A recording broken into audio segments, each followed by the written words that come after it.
Hi, here's ZAPY Speaking. Today we come back with a new episode, and we talk about this M1 Apple Silicons. Every once in a while, there's a product come across, they will make a leap and make the whole field push forward. And I personally believe this M1 Apple Silicon is net product that will push our computer forward as a product category as a whole. I would go as far as saying it might be like the iPhone back in the days. I don't know if I'm right, but I want to put the record out there and see if I'm right. And today with me to help me witness this moment and to comment on how people are presenting this crazy idea is Aaron there. Do you want to say hi to everybody here? Hello. I said hi. Yeah, so Aaron today is really muted for some reason. And I want you to think about why he's muted when we were seeing the next two videos. So for the laptop, particularly, we want them to have a long battery life.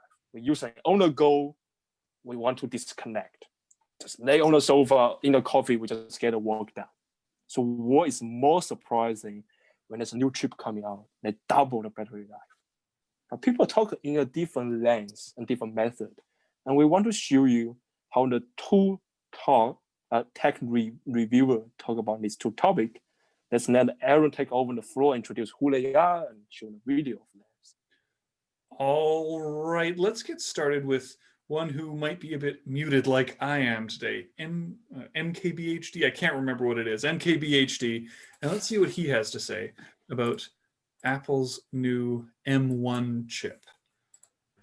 And then I didn't plug it in for 4 days, totaling a little over 10 hours of mixed use, and still had 17% left. So yeah, this battery is tremendous, no doubt about that. Thank you, efficiency. And this by itself would be an incredible improvement that for some people would warrant an upgrade to the laptop that they're looking forward to. But then there's also huge claimed performance benefits too. We kept seeing numbers like 3.5x better CPU performance, 5 times better graphics performance. Those are also some pretty steep claims. Okay, so when I look at, what's his name, Marquez Brownlee, he doesn't seem excited in a what I'll call a real way. He seems interested, but he doesn't seem excited. Like the words he's saying and occasionally the pauses he uses tell me there's a level of engagement, but he doesn't seem excited. And there's a couple reasons. One, when you look at his facial expressions, they don't seem to change much. We didn't see a lot of his face. There's a lot of like computer stuff. But right now I still have him open on my screen here. And his face, even though he's expressing a lot of excitement, engagement, his face is still almost very relaxed, right? So when I'm excited, I tend to, a lot of muscles in our face activate, right? So my eyebrows go up, my eyes widen, right? I start to smile, and sometimes, well, I shouldn't say widen, but we get the genuine smile. And I also change my voice quite a bit. So if I was really excited to say something like double the battery life, this is insane, right? I use a laptop because I don't want to deal with power supply, right? I want to be away from people. I can be out in the world. Oh, I'm excited about it. That's not really why I use a laptop, but don't question it. But his excitement doesn't seem to match what I would expect. And I'm guessing that comes from just a different audience and a different style. His style isn't bad per se. It's just different than what I expect and what I enjoy. Yes, so he's a very muted person. I remember back in the day, he had a t-shirt that said super chill. So maybe his personality, don't know. But in this video, he shows some emphasis that's quite rare for him. At the beginning of this video, he take a pause when they say, I unplug it for 4 days. And he slowed that phrase down and take a pause for each word. And because that phrase is quite incredible. When was the last time you use a laptop for 7-8 hours per day and that's for 4 days? I couldn't remember it. My Apple laptop is always plugged in. So that's where he just strike this key difference by this crazy long time in real world use. I think that's the case that resonates with most people who kind of into the tech, use laptop day in, day out. They're like, oh shit, that's crazy. That's great. And the other tech reviewer though, Dave2D, which Aaron will show you next, he's more reactive in a way. He's more out there and show his emotion. And let's see how he show this battery topic here. Let's find out. So many laptop companies claim X number of battery life hours, right? It's just, you've never seen 20. It's never been done before on a 13-inch device. 20 hours of video playback is bonkers. Like, that's a solid 50% more for the same battery size as the previous generation. It's as if it's new battery tech, right? And imagine there's some new carbon-based battery that imagine that came out. Hey, here's some new batteries that are 50% better than what you had before. That's what it feels like. This is how significant it is. And when I look into the comments and people are complaining about, oh, the bezels are the same, they didn't change the heart. Like, who cares? 50% better battery life. Do you get that on a laptop? Like, this is why we buy laptops, right? So we can use them portably, away from our office, away from our home. To get 50% more fuel is insane. And people are complaining about bezels on the screen. So I enjoy this one more personally because there is a range of emotions there. He seems mostly excited, and he does indicate that excitement with the eyebrow raise. I think the eyebrow raise, like, you see when he's excited, his eyebrows do go up. He's kind of smiling a bit, but it's that smile that says, how can you not see how awesome this is? Right? So his eyebrows go up. You see that. He even smacks the table at one point. And when he does that, he drops off his emotion and says, and people are complaining about the bezels on the screen. So it goes from this like almost irritated excitement to just borderline disheartened. And it was an interesting switch, and I like this more. I also see more fluctuations in speed. So he's speaking faster for a lot of it, and he slows right down near the end. Personally, I guess what you can really take from what I personally enjoy is variation and variability. But I also think this is more emotionally expressive, and that makes it more impactful to me, right? He's excited about this. He's annoyed that other people aren't excited about this. And he's trying to make the people who aren't excited about it more excited about it, because he wants them to engage with the idea more. So I think he does do an interesting or excellent job, but still, I will note it still feels muted because he never really raises his voice, right? And get off my back. But it's still muted in a way, and not very muted, but it still feels somewhat muted to me because he's still speaking really, really soft voice. And I get some people have a soft voice. I personally don't, but he seems to speak in a muted way still to me. And I wonder if that's what appeals, or is that what works well when it comes to presenting tech information, a more muted style? But he still kind of speaks almost hesitantly, and people are mad about the bezels, right? To me, I'd be like, this is nuts. You double your battery life. That's absolutely bonkers. He uses that word, and I think that's a great word. Yeah. Right? So that's his word.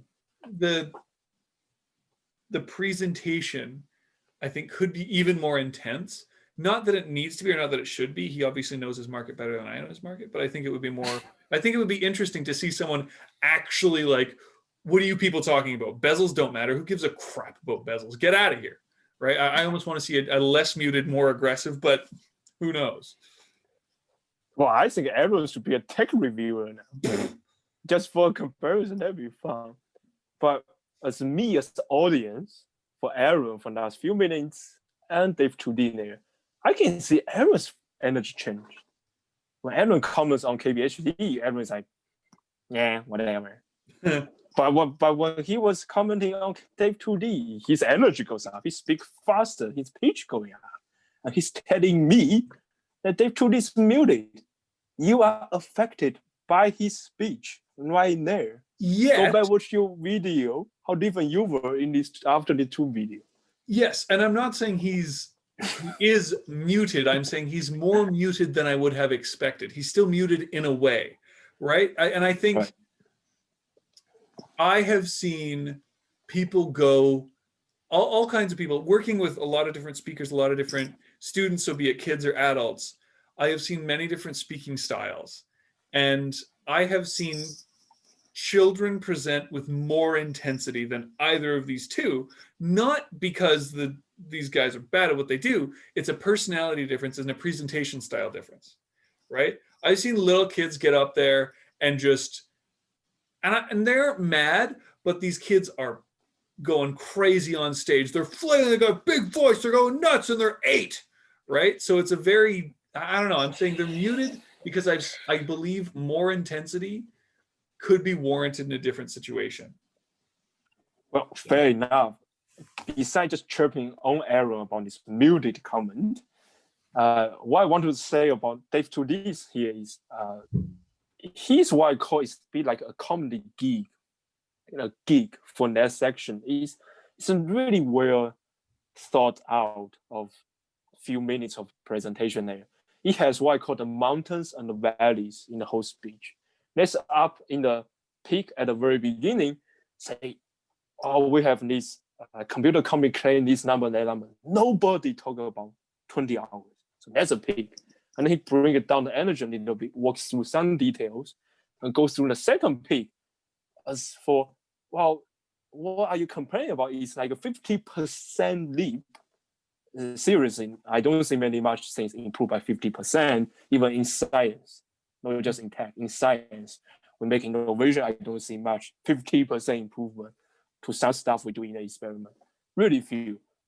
So that's the second peak. And then he goes down, walks through some detail, and the last peak took out the bezel because, the presentation is more like the core, what people say.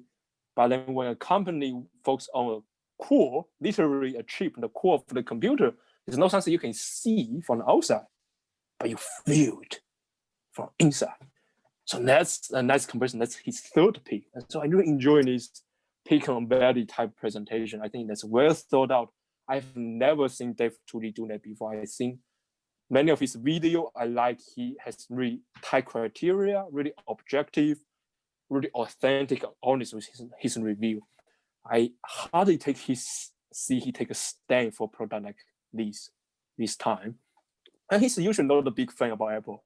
He's usually, Apple is too pricey, it doesn't match performance. So for him to change that thing 180 degrees, and that is the video made me start to think, okay, this M1 chip is real. Because before I thought it's a mobile chip architect.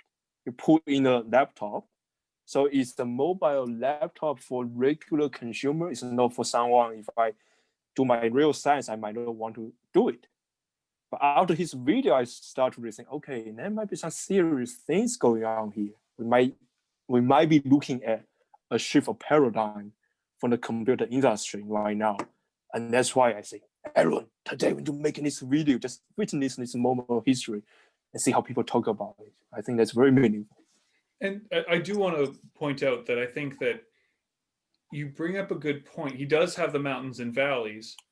And I think that's evidence of why it's important to speak from an emotional perspective. Because if you've never seen him do this before, I'd never seen this guy, I'd never heard of Dave2D before. He looks fairly three-dimensional to me, but it doesn't matter.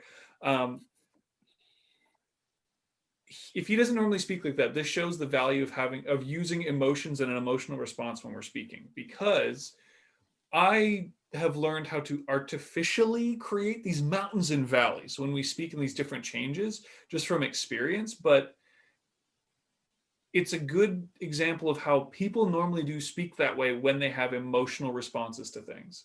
So it's important to incorporate that when you're speaking, right? And that might be why I don't enjoy MKBHD. I can never remember. MKBHD, thank you. I think that's where he might be missing out, is that if he were to show a more emotional response, I think he would get more excitement, engagement, and entertainment value out of what he's presenting. Yeah, we can sometimes look into a more entertaining tech review. Let's couple out there. So if they review the same topic, we can bring it in to have a comparison. Yeah, sounds good to me. Either way, I guess if there was a main takeaway here, it would be, don't be afraid to bring in some emotion, go crazy. That's something I say all the time. I'm sure anyone who's heard me talk about it is probably tired of hearing me say that, but have that those changes in your voice, and I think it makes a big impact. It makes things more interesting. It shows that you're more interested as well. Use highs and lows in most, if not all, situations. And there is the advice Aaron gave me at the very beginning of my public speaking journey, because I am a science person, so I look at numbers and facts all the time. So that's how I present. In my presentation before, it's muted. that's the word. So I do find that's really important right now. So that's our video for this episode. Talk about Apple M1 chips and the speech and the importance about mountains and valleys and show your emotions. And hope everybody enjoy it and learn something from this. And maybe while witness history, let's see. We will know in a couple of years. All right. Thank you very much, and have a great day. Stay fishy out there. Stay fishy. Here's ZAPY speaking.